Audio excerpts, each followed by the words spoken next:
Bonjour à tous et bienvenue sur boursicoté.com pour cette nouvelle analyse technique Forex matières premières et crypto-monnaies avec une paire de devises euro-dollar qui se stabilise ici au-dessus de la moyenne mobile 20 exponentielle après un contact sur la bande de Bollinger supérieure.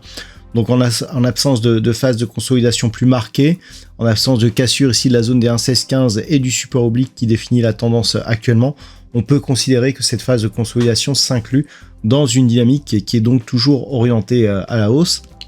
Donc le niveau d'alerte serait une cassure ici de la zone des 1,1615, mais grossièrement, tant que l'on est ici au-dessus de ces moyennes mobiles, c'est-à-dire au-dessus d'une zone ici proche des 1,1670, eh bien on peut considérer qu'il s'agit d'une phase de consolidation qui n'est que temporaire.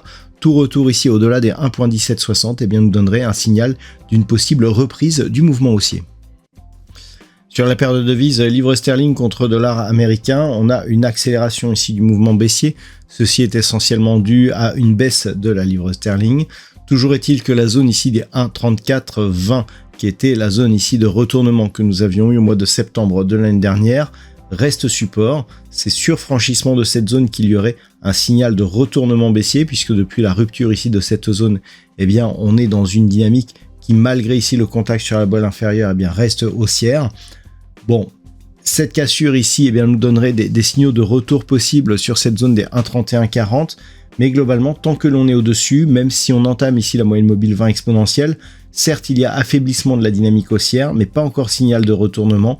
Tout retour ici au-delà des 1,3630 eh bien, irait en ce sens, sachant qu'une rupture ici de cette zone de résistance des 1,3749 eh bien, pourrait viser une poursuite en direction des 1,3980. Sur l'or, il n'y a pas grand chose à dire. Petit retour ici, on est toujours dans une zone d'évolution totalement neutralisée entre 3260 et 3500 dollars l'once. Une dynamique donc de temporisation horizontale qui s'inclut totalement dans une tendance ici haussière qui reste donc la tendance de fond. Sur rupture des 3260 dollars l'once, on aurait un signal ici de potentielle baisse. C'est vraiment la rupture ici de 3166 dollars l'once qui serait un signal plus important, puisqu'il y aurait là un signal de consolidation. Donc grossièrement, tant que l'on est au-dessus des 3260, on continue à jouer la poursuite de consolidation. Le retour à une dynamique haussière serait confirmé par une cassure ici de la zone des 3500 dollars l'once, sachant que la rupture ici de la zone des 3450 serait le premier signal. Sur le brut léger américain, eh bien, on n'a pas réussi à franchir ici la zone des 68,40 dollars le baril. Donc, on reste ici sous cette zone de résistance.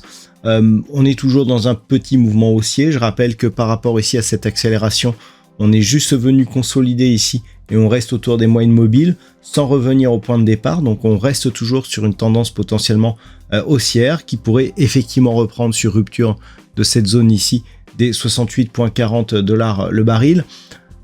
Une rupture ici des 70,40 serait un signal supplémentaire, mais pour l'instant en tout cas le fait que l'on ne casse pas la zone ici des 64,15 dollars le baril nous donne un signal de solidité, c'est-à-dire il n'y a pas vraiment de signal de retournement, puisque la rupture de cette zone eh bien, signerait un objectif de retour sur cette zone ici proche des 60 dollars le baril.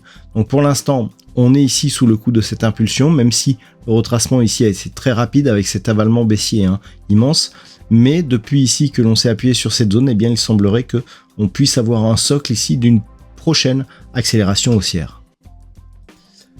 Et enfin sur le Bitcoin, eh bien, nous sommes donc sur une nouvelle accélération qui a fait suite à la rupture ici des 112 000 dollars pour un Bitcoin. Donc je vous avais tracé l'extension de Fibonacci liée à cette phase de consolidation qui nous donne un objectif proche des 120 000 dollars pour un Bitcoin. On est venu tester ici 119 000, donc on s'en est vraiment rapproché, à voir si la semaine prochaine eh bien, sera propice justement à l'atteinte de cet objectif. Globalement, toute la sphère crypto-monnaie profite un petit peu de cette embellie. Donc on est ici sur un signal de poursuite d'une dynamique haussière qui reste donc la tendance moyen terme, avec donc comme objectif à atteindre 120 000 dollars pour un Bitcoin à un niveau d'invalidation qui se situe sous 107 000 $ pour un Bitcoin. Donc par rapport à, je dirais, à la dynamique que nous avons actuellement, on avait bien préparé ici par cette évolution nettement au-dessus de la moyenne mobile 20 exponentielle, eh bien pour l'instant on en est relativement loin et on peut continuer à regarder vers le haut sur l'ensemble des crypto-monnaies et notamment sur le Bitcoin. Voilà donc ce que l'on peut dire sur cette analyse technique Forex, matières premières et crypto-monnaies. Je vous souhaite de passer une très bonne soirée et un bon week-end. On se retrouve dès la semaine prochaine pour d'autres analyses techniques, toujours sur le site boursicoté.com.